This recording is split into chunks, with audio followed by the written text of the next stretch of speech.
Deuxième en Europe du premier semestre 2024 du segment C, juste derrière la Golf, j'ai le plaisir aujourd'hui sur Test-Cars de vous présenter la toute nouvelle Citroën C4. C'est parti! Cette nouvelle C4 mesure 4,35 m de long, 2,03 m avec les rétros déployés et 1,52 m de haut. Elle pèse 1,4 tonne en version thermique ou encore hybride, 1,6 tonne pour les versions électriques. L'empattement est de 2,67 m pour un diamètre de braquage de 10,90 m. Ensuite, au niveau du réservoir, dont vous voyez la trappe ici, on sera sur une contenance de 44 litres sur la version hybride 100 et 50 litres pour celle de 136 chevaux, comme c'est ici le cas. Le volume de chargement oscille entre 380 et 1250 litres. Il est également possible de tracter en remorque non freinée entre 700 kg et 1 tonne en freinée. C'est impossible pour la version électrique. Alors, là, je vous ai fait un petit tour d'horizon extrêmement rapide. On va rentrer un peu plus dans le détail dans un instant. À savoir que si vous voulez plus de détails sur le design de cette voiture, je vous invite à regarder ma vidéo du salon de Bruxelles. Et dans la description, vous allez sur Citroën, je crois que c'est autour des 41 minutes. Et je discutais avec Monsieur Leclerc, le responsable du design, pour avoir beaucoup d'informations sur cette nouvelle C4, mais pas que. Alors, on va maintenant s'attaquer un peu plus en détail au design avec une toute nouvelle calandre, un nouveau logo aussi, qui est celui d'origine de 1919 avec une petite caméra juste en dessous. Donc un avant complètement nouveau, avec, vous le voyez aux extrémités, en partie basse, les anti-brouillards, juste ici. Alors toutes les optiques sont à LED, c'est vraiment très horizontal. On appelle ça chez Citroën le lingot. Vous noterez aussi la présence ici, là et naturellement sur les côtés des capteurs. En plus, sur cette version de la caméra à l'avant pour un système à 360 degrés. Ensuite, j'aimerais vous parler de ces petites touches de couleur, ici ou encore ici, qui sont personnalisables et que vous pouvez changer très facilement avec un petit outil qu'on vous fournit évidemment avec la voiture. Ça peut être différentes couleurs, ça peut être les couleurs d'un drapeau, par exemple. Donc, ici, une très large ouverture, également juste en dessous du logo. Vous voyez ici le capot, il est quand même bien creusé des deux côtés. On parlera motorisation un tout petit peu plus tard. Les jantes peuvent être de 16 à 18 pouces. Ici, c'est du 18. Il y a d'ailleurs de nouvelles jantes Amber de 18 pouces en finition diamantée. Et on retrouve de nouveau ce qu'on appelle le color clip. Ce que vous avez vu juste avant sur l'avant, justement. Voilà.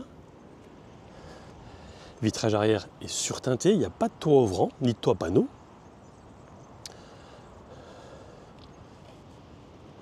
Des rétros qui intègrent également le bliss, donc l'alerte d'angle mort.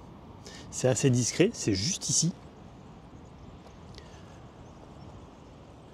Alors il y a deux nouvelles couleurs également pour la C4 et la C4X, vert Manhattan et bleu Eclipse, plus 4 teintes qui sont disponibles, soit 6 au total. Et vous avez aussi une option biton possible. Alors l'option sera possible sur la première version, sur le premier niveau de finition, pardon, mais sur cette finition max, le haut de gamme, ce sera 2 séries, avec, comme vous pouvez le voir, évidemment une couleur de carrosserie rouge et un toit noir. Trappe à carburant, je l'ai déjà dit. On arrive tout doucement sur cette partie arrière, qui est également toute nouvelle, assez massive, hein. La signature lumineuse ne laissera pas vraiment beaucoup de doutes à ceux qui vous suivent. Et si on va vraiment dans le détail, je trouve que c'est plutôt joli. N'hésitez pas à me dire ce que vous en pensez dans les commentaires, au niveau notamment des optiques arrière. Avec un bandeau glossy black noir laqué. Et la marque en toutes lettres, avec, vous le voyez, entre le T et le R, la petite caméra de recul. Alors franchement, la définition est exceptionnelle, ça. Mention très bien à Citroën. Sur les côtés, vous avez des impadis appendice aérodynamique factice.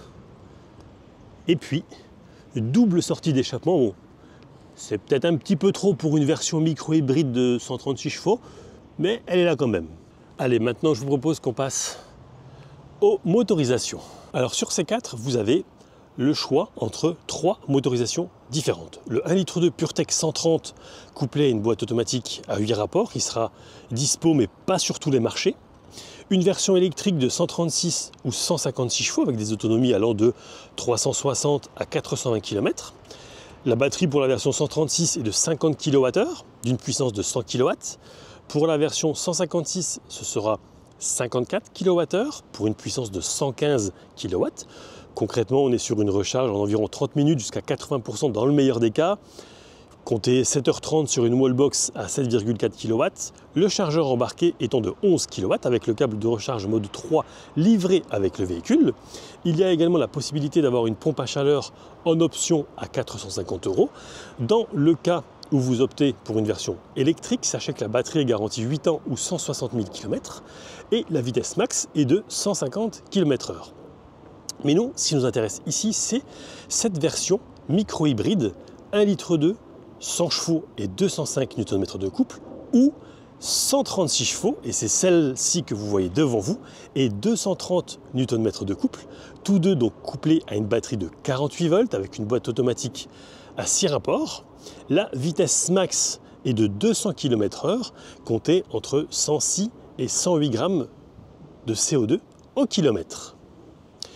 J'en profite également pour vous dire qu'il y a donc différentes finitions, U, Plus et Max. C'est vrai qu'au début je pensais qu'il y en avait 2, mais non, il y a 3 finitions et également 3 intérieurs différents. Et vous l'aurez certainement noté, ce n'est pas un vérin. Allez, maintenant je vous propose qu'on passe justement à l'intérieur de cette nouvelle C4. Alors, lorsque l'on ouvre la portière, on peut remarquer que c'est globalement assez sombre, mais il y a 3 parties différentes. Ici, ce sera, je dirais, du plastique un petit peu moussé. Ce sera beaucoup plus doux et agréable au toucher ici et au niveau des commandes, des vitres électriques et des rétroviseurs. Et en partie basse, ce sera du plastique, mais ça, je veux dire, c'est somme toute assez normal. Ici, vous avez de quoi ranger une bouteille, une petite bouteille de combien? Ouais, 330 ml. Voilà, on la met ici. Est-ce qu'elle passe là? Oui, elle passe également ici. Une partie du système audio, bien entendu. L'ouverture du capot, micro-hybride, boîte automatique, donc que de pédales. Vous avez ce que Citroën appelle des sièges Advanced Comfort, auxquels d'ailleurs on peut associer les suspensions du même nom, qui sont à butée hydraulique progressive et disponibles dès le premier niveau de finition. Elles absorbent en fait les imperfections de la route pour avoir la sensation d'un tapis volant. Alors ça, c'est la promesse de la marque, mais qu'en est-il réellement? La réponse sous peu lors du roulage. Donc on va revenir sur ces sièges. Triton, même pas Biton, mais Triton. Franchement, ils sont, je trouve, assez jolis. Tout est manuel, il n'y a rien qui est électrique. Pour le moment, du peu que j'ai essayé, ça maintient plutôt bien, notamment latéralement. Ensuite, vous avez ici la commande pour la hauteur des phares. En dessous, c'est lié à l'head-up display. Donc, head-up display, c'est l'affichage tête haute qu'on verra un petit peu plus tard lorsque l'on roulera. Un volant avec à gauche le régulateur de vitesse adaptatif. À droite, ce sera plus tout ce qui est navigation dans les menus, volume, téléphone en Bluetooth et commande vocale. Il y a également derrière des palettes. Ça vous permet de changer, de reprendre la main sur la boîte automatique. Évidemment, ici, on est sur tout ce qui est commodo lié au feu. À droite, ce sera les essuie-glaces. Le volant, il est réglable en hauteur et en profondeur. Alors, je profite qu'il n'y ait personne ici. Je trouve pas mal le klaxon. Et puis, vous voyez, il y a certains éléments ici qui sont en noir laqué. C'est plutôt joli. Allez, on s'installe à bord. Voilà, avec la marque qui s'affiche sur ce grand écran, un combiné de 7 pouces dans cette finition max. Il y a également un écran de 10,25 pouces ici. Alors, on met le véhicule sous tension. Voilà. Je l'ai même démarré. On va fermer la portière. Voilà, vous voyez, ici j'ai la petite petit élément qui sort pour l'affichage tête haute. Alors en dessous, vous avez donc pas énormément d'informations, mais c'est pas plus mal. Donc évidemment l'autonomie en bas à gauche, le kilométrage du véhicule en bas à droite, les phases de roulage, donc si vous êtes en train de charger en éco ou en power. Là, je me suis mis en D, donc forcément ça réagit également au sélecteur de vitesse. Alors on va baisser la musique tout de suite, voilà. Alors en dessous de cet écran, vous avez certains raccourcis, notamment les ADAS, donc les différentes aides à la conduite. Donc il y a le freinage automatique d'urgence, le régulateur de vitesse adaptatif, ça on l'a vu, avec la fonction stop and go. Ça c'est génial parce que si vous êtes dans le trafic et qu'il y a quelqu'un devant vous, par exemple qui s'immobilise pendant 1 à 2 secondes, vous n'aurez pas besoin, pas la nécessité de rappuyer sur la pédale de droite pour réaccélérer, pour avancer. Le véhicule va le faire tout seul. Au-delà de 2 secondes, il faudra quand même donner une impulsion sur la pédale d'accélérateur. Il y a donc également l'alerte de franchissement de ligne. On l'a vu dans les rétroviseurs, le BLIS, donc le Blind Spot Monitor, l'alerte d'angle mort. La reconnaissance des panneaux, la caméra de recul avec une vue à 180 degrés. Alors, ici ça ne fonctionne pas parce qu'apparemment j'ai mal fermé le coffre. Donc, ah si voilà, c'est bon. J'étais surtout pas en paix, pardon. Donc voilà, ça vous donne une petite idée de ce qu'on peut voir. Donc il y a aussi, je rappelle, la caméra à l'avant. Hop, on enclenche la marche arrière. Alors pourquoi ça ne fonctionne pas? Ça c'est une bonne question, je vais me remettre en paix, voilà. Hop, check surrounding. Là, j'ai le logo comme quoi le coffre est ouvert. Alors, on va aller voir si je l'ai mal fermé, c'est possible, hein. Ah oui, effectivement, il y a une petite différence, donc voilà, c'est beaucoup mieux. Alors, ah oui, effectivement, là, on est donc sur un angle à 180 degrés, c'est énorme. Et vous pouvez aussi avoir la vue un petit peu du dessus. Ah, c'est pas mal, et vraiment qualitatif. Ensuite, au sein de cet habitacle, vous avez ici un bouton physique, vous le voyez, par exemple, pour le volume, évidemment, c'est le bouton du volume d'ailleurs. Finition glossy black ici qui est jolie, mais qui à mon avis va prendre quand même pas mal les traces de doigts. En dessous des warnings, vous avez verrouillage, déverrouillage. D'ailleurs, j'en profite pour vous faire écouter les clignotants. Hop, on enlève la musique, voilà, c'est correct. En dessous, vous avez les commandes de la climatisation. Donc ici, ce sera pour la température. Si je rappuie dessus, simplement, j'ai plus de clim, le recyclage, le désembuage avant, la clim automatique. Ici, le désembuage arrière. Ici, ce sera la température, côté droit, par exemple, puisque c'est une clim bizone, naturellement. Ensuite, vous avez de la connectique. Donc, vous avez une prise USB classique, une deuxième prise USB, mais cette fois-ci type C, et puis là où je mets mon téléphone, le chargeur Qi, donc par induction. Et ce qui est génial, c'est que vous voyez tout de suite ici, quand il est en train d'être rechargé. Plus bas, vous avez une petite zone pour y mettre quelques affaires avec le chargeur 12 volts. Alors, je vais essayer de tourner un petit peu la caméra pour que vous puissiez voir au mieux. Voilà, ça vous donne une idée concrètement. Sélecteur de vitesse, ça on connaît chez Stellantis avec les différents modes de conduite. Donc il y a 3 modes de conduite que vous voyez ici. Sport, normal, éco. On revient donc à ce sélecteur de vitesse, avec également le M pour repasser en manuel. À savoir qu'il y a un très bon frein moteur. Frein de parking naturellement. Ici, un rangement avec un double porte-gobelet. Et puis on arrive ici sur, en dessous de la coudoir centrale, un rangement. Alors est-ce que la coudoir centrale coulisse? Oui, ça c'est bien ça. Ça j'adore. Regardez. Ça franchement c'est pas mal. Il est pas gigantesque, mais je pense que ça va le faire lors du roulage. Ensuite, vous avez quand même ici et là du plastique dur. Un petit peu dommage, mais ça permet quand même de contenir les coups. Moi, ce qui m'intéresse, c'est de savoir un petit peu la place qu'il y a. Ah oui, d'accord. Ça, par exemple, c'est un énorme point positif puisque il y a énormément d'espace et en plus, elle est divisée en deux. Donc là, vous pourrez mettre par exemple manuel de bord, manuel d'utilisation, et regardez jusqu'où ça va. C'est énorme. Donc là, le gilet jaune touche le fond, ok. Je vais l'enlever. Voilà. Pour que vous puissiez avoir une idée, c'est vraiment gigantesque. Ça, mention très très bien. Alors, on va refermer ça. On va prendre un petit peu de hauteur avec une première poignée côté passager. Pas de lumière, mais un miroir, pardon. Et aussi un porte-carte côté passager. Naturellement, tout ce qui est optique de plafonnier, lampe de plafonnier par exemple, commande vocale, bouton SOS. Et ici, est-ce que j'ai une lumière dans le miroir? Non. Mais c'est pas bien grave parce que c'est quand même assez vaste. C'est bizarre, c'est deux petits picots ici. Évidemment, le porte-carte côté droit. Alors, le rétroviseur, vous le voyez ici. Alors, la vue qu'on a à l'arrière, franchement, elle n'est pas exceptionnelle, d'autant plus qu'elle est splittée en deux, elle est divisée en deux. Mais vraiment, ça remplace absolument tout. Et du coup, c'est pas un problème, quoi, de pas trop bien voir ici, puisque là, vous le voyez, la qualité, elle est vraiment incroyable. Donc, très bon point, non pas pour la rétrovision, mais pour la présence des caméras et la qualité de ces dernières. Ensuite, qu'est-ce que je pourrais vous dire sur l'habitacle à l'avant? Je pense avoir fait le tour.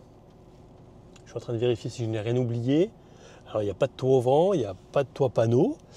Bon, vous l'avez vu évidemment sur la portière, cette petite languette ici, qui permet quand même de contraster avec un habitacle assez sombre à l'avant. Ne me parlez pas des sièges, parce que quand je suis installé, je ne les vois pas.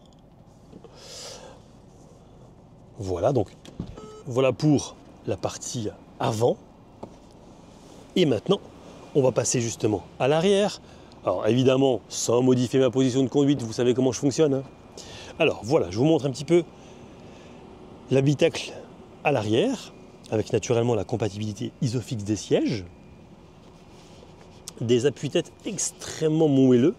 Ça, franchement, troisième super bon point de la part de Citroën. Vous avez aussi ici, en partie haute, un petit rangement, une poche aumônière en partie basse. Moi, je vais m'installer. En attendant, vous voyez qu'aussi, il y a une prise USB classique en dessous des aérateurs. Alors, ici maintenant, au niveau de la place, alors je vais déjà lever l'appui-tête, voilà. Donc, au niveau des genoux, vous le voyez, ça passe sans aucune difficulté, rien à dire, c'est un sans faute. Au niveau de la tête, même chose, rien à dire, ça passe. Et il y a également ces poignées ici, de part et d'autre. J'aurais peut-être aimé un tout petit crochet éventuellement pour mettre une chemise, mais bon, voilà, ça c'est du détail. Alors, de nouveau, un plafonnier avec une toute petite partie du système audio. Et au milieu, vous avez également, hop, voilà, un accoudoir avec un double porte-gobelet, et éventuellement ici pour mettre 2-3 petites bricoles ou son téléphone. Et est-ce qu'on peut accéder au coffre depuis ici? Je pense que oui. Hop, on lève l'accoudoir, mais voilà. Et donc on peut accéder directement au coffre. Alors, outre l'accès au coffre, ce qui est surtout le plus intéressant, sans vouloir rabattre la banquette ou sans pouvoir la rabattre, c'est que vous pouvez faire, par exemple, passer, je sais pas, un bout de bois, une petite planche, voilà, quelque chose qui n'était pas prévu d'acheter, mais qui quand même passe malgré sa longueur et 4 personnes à bord. J'aime beaucoup, c'est assez cosy en fait à l'arrière, hein. Simple, parce qu'évidemment c'est encore du plastique ici, mais voilà, vous avez un petit rangement ici en partie basse, de quoi prendre la poignée facilement, ou même se tenir. Non, vraiment pas mal. Et ce qui est très bien à l'arrière, c'est que vous voyez ici, vous avez une toute petite vitre, la 3e vitre de Custode, je vous la montre ici, qui en fait concrètement apporte aussi un peu plus de lumière, parce qu'il ne faut pas oublier que les vitres à l'arrière, elles sont surteintées. Donc vraiment, je trouve que quand on se tourne, on voit vraiment bien. Alors, le temps n'est pas forcément au beau fixe, quoique ça pourrait être pire, mais regardez quand même cette vue. C'est pas vilain. C'est vraiment pas vilain. Bon allez, maintenant je vous montre l'espace au coffre. Alors le haillon, il est manuel. Donc on est ici sur une contenance de 380 litres avec une petite lampe à gauche. Alors moi, je vais essayer d'enlever ça. Hop, on va se mettre ça devant. Parce que, vous le voyez, il y a un double niveau. Si on l'enlève, on pourra encore mettre 2-3 petites bricoles en dessous. Il y a quand même encore de la place. Et puis, on va aller rabattre la banquette. Alors, pour ce faire, hop, ici, première, deuxième, facile. Alors, est-ce que j'y arrive d'ici?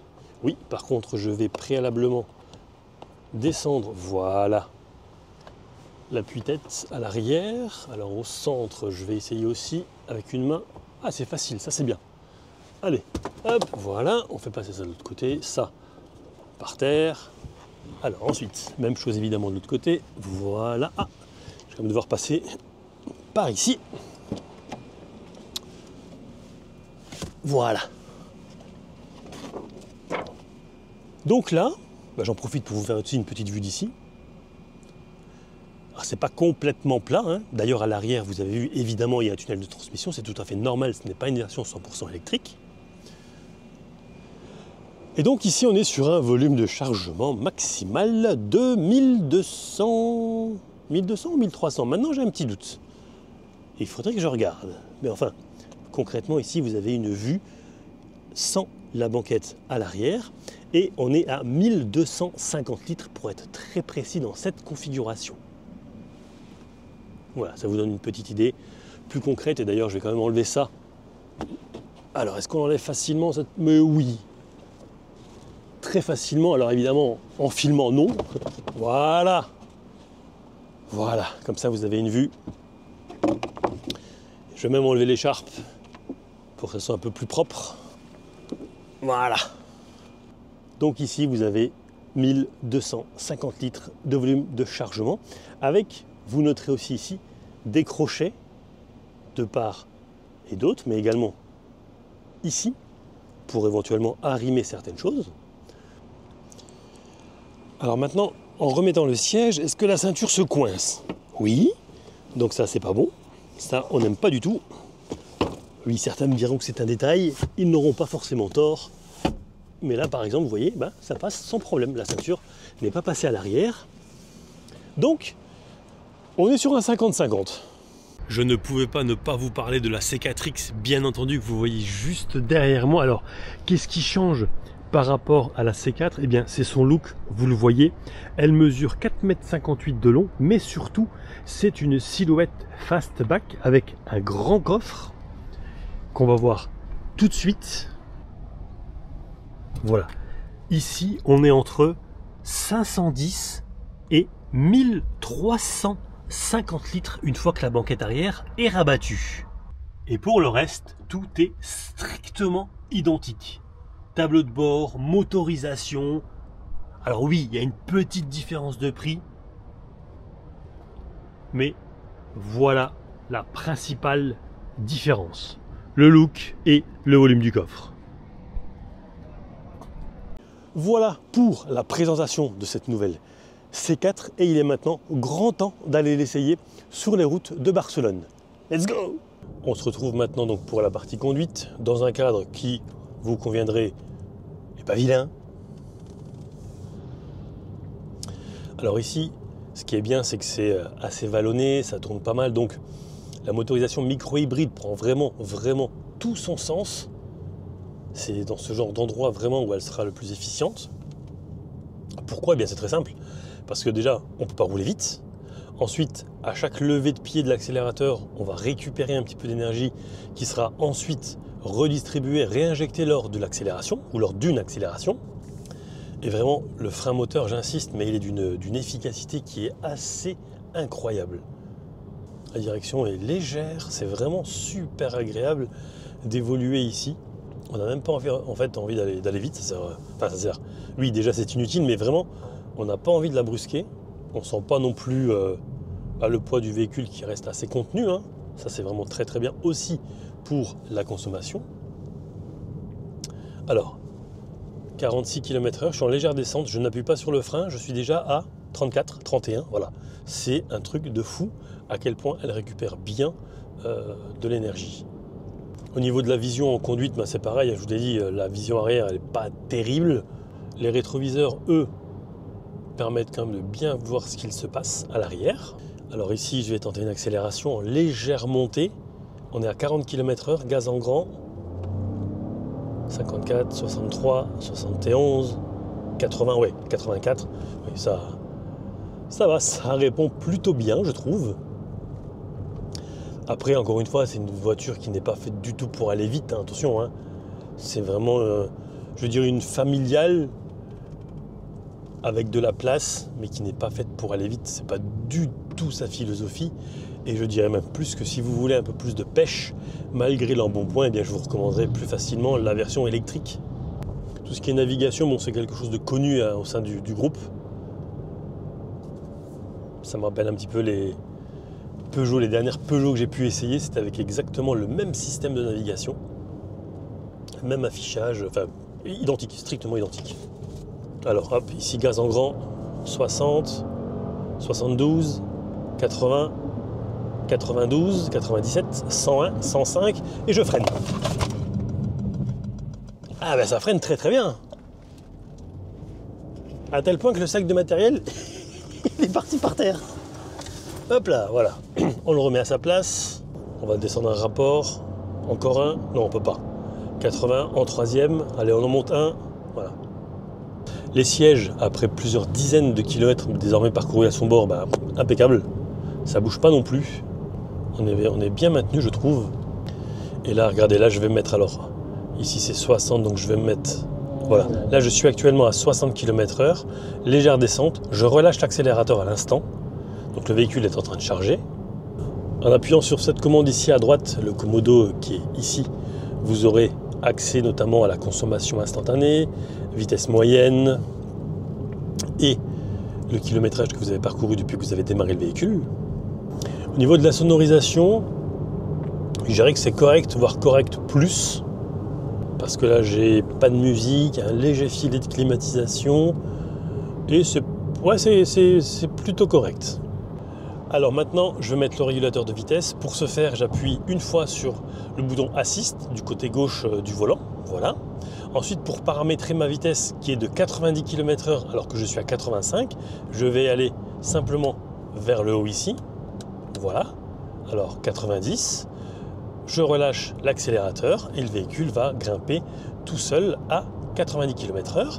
Et si je rappuie sur ce bouton à plusieurs reprises, en fait, ça sera la distance avec le véhicule qui me précède sur 1, 2, 3 niveaux. Là, je suis au niveau maximal. Bon, il n'y a personne devant moi de toute façon, donc ça ne change pas grand-chose. Donc là, d'office, j'ai tout qui est activé, je pense, comme aide à la conduite. Je l'espère. On va vérifier ça tout de suite. Tout est bon. Hop. Donc on revient à la navigation, qu'on va mettre d'ailleurs en plein écran. Ce sera quand même beaucoup plus agréable. Donc ici, le véhicule reste dans sa voie.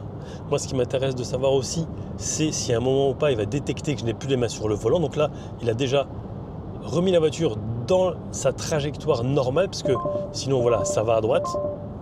Et j'ai un message en anglais qui me dit « Make sure you stay in line ». Donc, sois sûr que tu restes dans la ligne. De nouveau, une deuxième fois.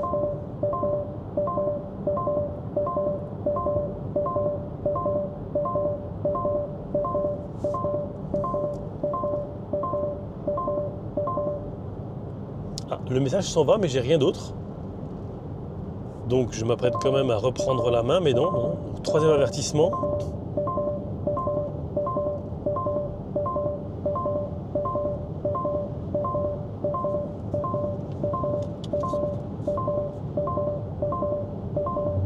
Ah, là par contre ça franchit la ligne. Ah ouais, là c'est quand même dangereux, parce que là ça franchit la ligne et il n'y a rien pour arrêter le véhicule, par exemple. C'est-à-dire que là, j'aurais pas repris la main. Je pense que la voiture aurait été dans la glissière de sécurité. Pas forcément l'idéal. Alors quand vous maintenez une pression vers le bas, le régulateur de vitesse descend de 5 km/h en 5 km/h. La prise en main du volant vraiment top avec les palettes derrière qui le suivent. Ça vraiment c'est impeccable. Alors nous avons le télépéage. Hop, j'enlève la lumière ici. Donc on va se mettre sur une des 3 voies de gauche, ce sera parfait. Et ça me permettra également de faire un démarrage assez rapide. Même si les panneaux indiquent qu'on peut passer ici à 30 km/h. Alors je vais me mettre en mode sport, j'étais en mode éco. Gaz en grand, je suis à 16 km/h. Hop.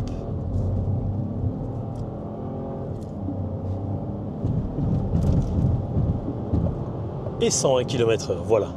Ça vous donne une petite idée concrètement de ce que ça donne en mode sport. Là par contre ça hurle quand même. La boîte met un petit peu de temps à revenir à un régime normal. En tout cas qui ne gueule pas, surtout. Alors il n'y a pas d'éclairage d'ambiance en tant que tel. Il y aura juste un éclairage sous le chargeur par induction, près du chargeur allume-cigare. Je vais essayer de vous montrer ça. Voilà, c'est une LED pour éclairer ce qui se passe en dessous. Rien d'autre, ni à l'avant ni à l'arrière, naturellement. Alors quelques informations pêle-mêle sur cette Citroën C4. Pour la version électrique, sachez qu'il y aura également le V2L, Vehicle to Load, qui sera disponible au premier semestre 2025. Donc concrètement, eh bien, nous y sommes. Les mises à jour se font en OTA, donc par les airs, donc sans passer par le concessionnaire ou par le garage. Je vous ai montré le GPS, mais il faut savoir aussi évidemment que c'est compatible Apple CarPlay et Android Auto, et ce sans fil. Ensuite, donc 3 motorisations, ça c'est vraiment cool. Et je vais vous parler des tarifs, puisqu'en essence on démarre à 27 040 € en 100 chevaux en finition U, jusqu'à 30 990 pour la finition Max. En électrique, on est à 34 990 € en 136 chevaux et en finition U, jusqu'à 39 390 € pour la finition Max avec le moteur de 156 chevaux. Mais attention, ces prix s'entendent avec une TVA belge à 21%. Alors on arrive ici sur la fin du test, et ce qui est bien, c'est que la route, sur la route, il y a des bouches d'égout, il y a pas mal de dodanes. Ça va me permettre évidemment de vous parler de l'amortissement. Alors en termes de suspension, puisque c'est aussi l'un des arguments avancés par Citroën. D'ailleurs, Citroën est notamment connu pour son confort de suspension sur certains de ses véhicules. Donc, je rappelle que ce sont des amortisseurs avec à butée hydraulique progressive. Donc, concrètement, là, voilà, je passe par exemple sur des plaques d'égout, ça va. J'ai pris des dodanes tout à l'heure assez violents à des vitesses tout à fait raisonnables. Ça reste assez doux, assez soft. Alors ça n'efface pas le dodane non plus, attention. Hein. Le tapis volant promis par Citroën, est-ce qu'il est au rendez-vous? Je dirais que Aladdin n'est pas très loin. Pour le prix, ça fait le job. Oui, c'est vrai. C'est vrai que c'est confortable. À l'intérieur, on est bien maintenu. Mais voilà, ça n'efface pas non plus les aspérités de la route. Alors, en conclusion, qu'est-ce que j'ai retenu de l'essai de cette nouvelle Citroën C4? Le look ne tranche pas fondamentalement avec celle qu'elle remplace. Ce qui est génial de la part de Citroën, c'est qu'ils ont laissé la possibilité aux clients de choisir parmi 3 motorisations. Donc l'essence, mais attention, en fonction des marchés, il faudra vous renseigner en fonction du pays dans lequel vous êtes. Ensuite, micro-hybride, et puis 100% électrique avec 2 puissances. D'ailleurs, j'en profite pour vous dire que la version d'essai qui est derrière moi, c'est donc du micro-hybride, vous l'aurez compris. Sur une quarantaine de kilomètres, la version d'essai micro-hybride aura consommé environ 7,7 litres au 100. Je suis persuadé qu'avec plus de roulage et donc plus de temps, j'aurais pu encore descendre en termes de consommation. Mais bon, soit, j'ai fait quand même cet essai. D'ailleurs, j'espère qu'il vous aura plu. Si c'est le cas, bien, je vous invite à vous abonner, à liker et à le partager. Un immense merci à Citroën Belux pour l'invitation, sans oublier à Citroën pour l'organisation ici sur place du côté de Barcelone. Et quant à moi, je vous dis à très vite pour de prochaines aventures auto et moto. Ciao!